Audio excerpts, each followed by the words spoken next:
Hi, welcome to another edition of the AEC Bar. My name is Simon Gillis and I'm Technical Specialist Manager here at Autodesk.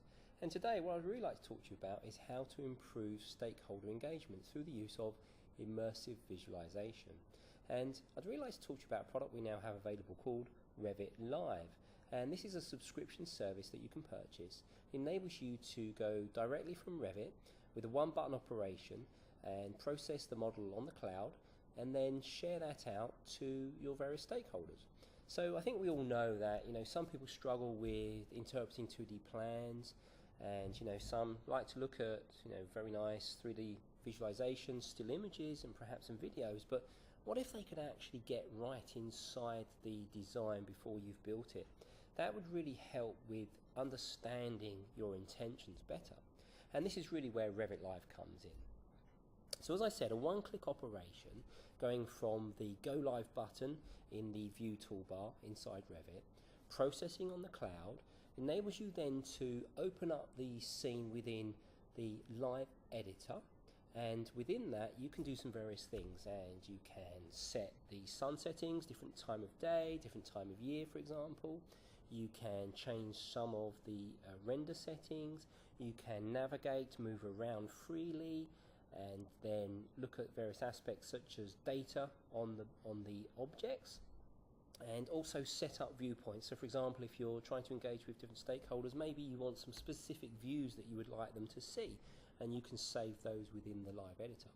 Once you've got the model as you would like it, that's shareable. You can email a link to it, you can provide access to it on a collaboration site such as BIM 360 Team, and then the stakeholders can open that up in the freely available Live viewer.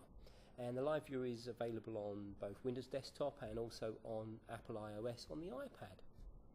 Now, in the video that you're seeing at the moment, I'm just showing there navigating around in the scene on the iPad. First of all, what I did was change some of the sun settings. I can then move around very easily through navigation tools that I have available.